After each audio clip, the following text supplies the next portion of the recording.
Bismillahirrahmanirrahim. Assalamualaikum warahmatullahi wabarakatuh. Baik Pak Emil, ada beberapa perbaikan terutama alur penulisan laporan ya. Karena saya melihat di sini Pak Emil alurnya ini bolak-balik gitu ya, terutama di sini nih di milestone ya. Nah, ini untuk bab 2 profil organisasi dan analisis masalah. Yang A ya, yang A ini bolehlah tugas dan fungsi organisasi atau profil organisasi. Kemudian yang B ini bukan langsung kondisi saat ini ya, tapi analisis masalah. Ya, analisis masalah, kemudian baru 1 kondisi yang saat ini, kondisi yang diharapkan gitu ya. Nah, kemudian di bab 3 ya, di bab 3 ini Pak Emil kan ujuk-ujuk langsung identifikasi stakeholder ya. Jadi di bab 3 itu judulnya adalah strategi penyelesaian masalah. Nah, ini saya sudah membuat catatan, nanti lihat di halaman 30 ya. Kemudian di bab 4 pemetaan sikap perilaku ya. Kemudian baru penutup. Nah, untuk bab 3 yaitu strategi penyelesaian masalah, di sini Bapak lihat di halaman 30 ya. Kita cek sini halaman 30.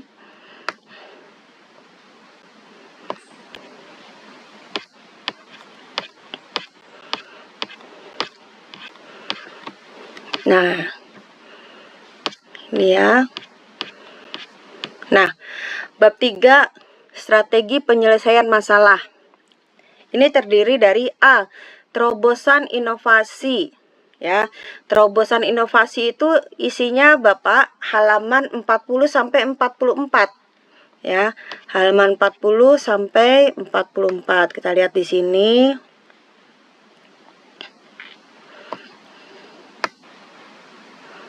Halaman 40 sampai 44 ya.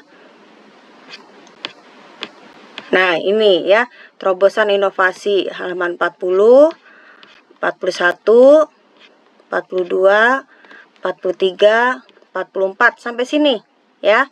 Sampai di sesuai dengan nilai organisasi ya. Nah, jadi biar berurut ya, Pak. Kemudian setelah itu yang B adalah tahapan kegiatan atau milestone. Nah, di tempat Bapak ini yang sudah Bapak tuliskan itu lompat-lompat, Pak. Ya, jadi jangan lompat-lompat ya. Yang pertama adalah jangka pendek. Nah, ini Bapak tinggal copy paste saja dari halaman 35 sampai 36. Kemudian masukkan tabel tahapan jangka pendek halaman 44 sampai 45 ya. 35 sampai 36. Mana tadi? 35 sampai 36. Nah, ini ya. 35. Nih kan ada nih milestone jangka pendek. 35 sampai 36 ya. Kemudian halaman 4. Ini Bapak lompat-lompat nulisnya. Nah, kan tahapan kegiatan lompat di sini. Nah, nanti Bapak masukkan ya tahapan kegiatan jangka pendek halaman 44 sampai dengan 45. Itu jangka pendek. Kemudian kembali lagi ke jangka menengah. Ya. Jangka menengah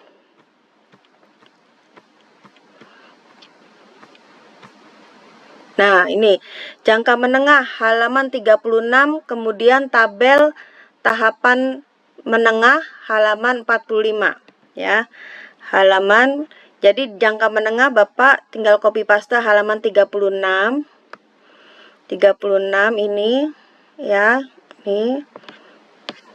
Nih jangka menengah ya. Sampai sini. Nih, sampai sini. Kemudian halaman 46.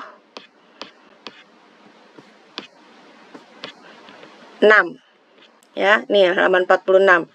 Nah, ini dibuat nih satu tabel jangka menengah ya. Jangka menengah. Sama dengan di jangka panjang ya. Jangka panjang, mana tadi jangka panjang? Nih, jangka panjang ya, jangka panjang halaman 37 dan tabel tahapan jangka panjang halaman 46 sampai 47 ya. Jadi halaman 37 di sini 32 ini nih halaman 37 ya, nih milestone jangka panjang jangan lebih dari 1 tahun ya Pak, karena jangka panjang itu 6 sampai 12 bulan ya. Nanti akan ada monitoring dari BPSDM itu. Kemudian dikopas lagi dari tabel jangka panjang ya. Ini jangan lebih dari 1 tahun tapi 6 sampai 12 bulan. Nanti targetnya saja yang disesuaikan ya.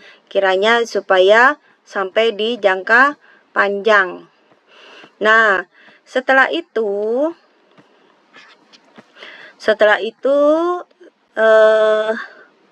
sumber daya ya. Sumber daya ini adalah yang pertama tim efektif. Nah, Bapak nggak ada nih struktur atau gambaran tim efektif ya, jadi dibuat strukturnya. Kemudian yang kedua identifikasi dan analisis stakeholder. Ya, ini halaman 30 sampai 35 sampai peta stakeholder. Halaman 30 ini maksud saya ini semua ya, identifikasi stakeholder sampai halaman 35 ya, sampai sini peta kuadran stakeholder. Kemudian strategi pengembangan kompetensi.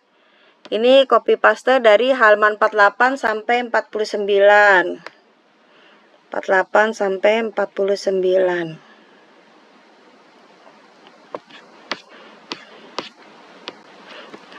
Nah, ini ya, pengembangan kompetensi 48 sampai dengan 49 sini pengembangan kompetensi ya. Kemudian setelah itu di sini manajemen pengendalian mutu halaman 49 sampai 50. Manajemen pengendalian mutu 49 sampai 50 ya. Nah, ini baru ya 49 sampai 50.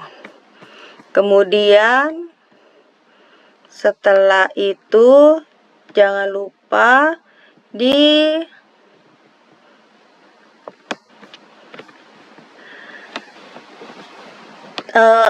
ditambah time schedule ya. Time schedule ini halaman 37 sampai 38. Ya, jadi setelah semuanya Bapak membuat time schedule 37 sampai 38. Ini ya, maksudnya ini bukan timeline tapi time schedule. Kemudian setelah itu baru bab 4. Bab 4 adalah pemetaan sikap perilaku kepemimpinan dan strategi pengembangan. Kemudian yang A, pemetaan sikap perilaku, ini rekap nilai akhir perilaku ya, yang di tabel itu. Kemudian strategi pengembangannya. Gitu ya Pak. Ini untuk penjelasan bab 3 dan bab 4. Jadi supaya alur pikirnya itu berurutan Pak. Kan Bapak tadi menjelaskan di sini tentang masalah, ya kan? Kemudian habis masalah Bapak menjelaskan tentang strategi penyelesaian masalah. Di antaranya yaitu terobosan inovasi. Nah, terobosan inovasi itu bagaimana Bapak melakukannya? Ya, dijelaskan dari tahapan jangka pendek, jangka menengah, jangka panjang, ya. Serta sumber daya dan strategi pengembangan kompetensi, manajemen pengendalian mutu dan time schedule-nya. Nah, sedangkan yang Bapak tulis di sini bolak-balik Pak ya. Jadi di sini Bapak menuliskan ini ya, sudah rencana aksi perubahan milestone jangka pendek ya. Tapi nanti bunyi lagi di sini di terobosan inovasi ya. Jadi bolak-balik, nggak langsung kelihatan gitu ya. Tuh kan ada tahapan kegiatan ya. Tadi saya sempat bingung bacanya ini maksudnya gimana, kok bolak-balik gitu ya. Nah, kemudian di sini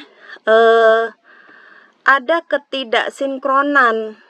Ya, saya melihat di sini ada ketidaksinkronan kegiatan yang di sini dengan yang di tabel. Jadi nanti mohon Bapak sesuaikan ya dengan halaman 37, 44 dan 49 nih. 37 ya, 37 ini nih ya, dari time schedule-nya dengan 49 di sini. Saya tadi lihat beberapa tidak sinkron gitu ya. Nah, kemudian itu karena Bapak mungkin lompat-lompat ya. Jadi kita mau ngeceknya agak sulit juga gitu. Nah, makanya saya di sini meminta Bapak untuk menuliskan secara runtut milestone jangka pendek ya. Kemudian tabel ya, tabel tahapan ya, tabel tahapan. Nah, kemudian ini Pak, untuk tahapan ya, tahapan, karena kan Bukapus minta Bapak sesuaikan targetnya yang cukup di jangka pendek dalam 2 bulan itu ya. Jadi misalnya di sini kegiatan pertama tim efektif ya. Saya mengikuti ini nih. Tim efektif, kemudian identifikasi masalah, pengumpulan data ya. Kemudian yang ketiga, mendesain atau merancang draft tentunya ya. Draft fitur karena masih draft ya. Kemudian setelah itu menyusun SOP, draft SOP ya, masih draft. Kemudian Bapak melakukan uji coba. Uji coba baik itu fiturnya maupun SOP-nya tentunya ya. Nah, setelah itu baru sosialisasi ya. Baru sosialisasi, kemudian diimplementasikan dan monitoring dan evaluasinya. Ya. Nah, ini tadi saya lihat agak berbeda dengan yang di sini di halaman 40 berapa tadi? 49 ya. Nah, ini 44 ya. Di sini Bapak tidak urut di sini ya. Nah, kemudian di sini juga Bapak ada BIMTEK. Nih, ada BIMTEK ya. Ada BIMTEK, sedangkan di time schedule tadi nggak ada BIMTEK. Nah, kan? Jadi nggak sinkron gitu kegiatannya. Ya, jadi mohon nanti disesuaikan kembali ya Pak, apakah memang akan ada BIMTEK atau tidak. Kalau ada BIMTEK ya berarti di sini dimasukkan gitu ya. Nah, mungkin gini, supaya lebih ringkas lagi, ini mungkin nggak usah ya. Jadi biar gampang lihatnya ya. Kolom drum up, diagnose ya, design, deliver ini nggak usah ya Pak. Jadi langsung saja di sini kan jangka waktu nomor ya. Nomor, kemudian kegiatan ya, output. Ya, jadi langsung ke tabel ini. Jadi gampang lihatnya. Nah, ya. Ini ya, nomor, kegiatan, output. Nah, kemudian kalau Bapak mau menambahkan pengendalian mutu juga boleh di sampingnya ya. Tapi jelas di sini di tabel bahwa di tabel itu ada kegiatan dan output dari kegiatannya apa. Misalnya di sini membangun komitmen bersama. Membangun komitmen bersama itu outputnya apa? Ya, misalnya surat pernyataan dukungan gitu ya. Kemudian di sini ya, apa ini misalnya BIMTEK ya. BIMTEK outputnya apa dari BIMTEK, begitu ya. Nah, ini mohon Bapak sesuaikan lagi milestone karena berbeda-beda di antara yang ini ya, halaman 36 sampai 37 ini dengan yang tadi halaman 44 ini ya. Jadi Bapak nanti cek kembali, makanya dijadikan satu biar gampang ngeceknya. Nah, ya. Ini karena di sini ada BIMTEK kok, yang di atas nggak ada BIMTEK. Ya, padahal harusnya sama. Kemudian time schedule-nya juga nanti disesuaikan ya, time schedule ini. Ya. Nah, itu milestone. Kemudian nah, ini saran saja ya, Pak. Saya tadi menulisnya belum membaca yang di bawah ya, jadi saya pikir alurnya seperti ini, tapi nanti coba disesuaikan kira-kira di sini fiturnya apa tambahannya di jangka menengah, kemudian di jangka panjang fiturnya apa gitu ya. Nah, kemudian di video seminar kemarin itu kan Bu penguji meminta semacam surat keputusan ya, apakah ini nanti bisa direplikasi kepada unit lain. Nah, itu memungkinkan atau enggak ya. Nah, kalau memungkinkan ya silakan dijadikan target jangka panjang. Kalau tidak memungkinkan ya tidak usah, gitu ya Pak. Mungkin itu saja dari saya.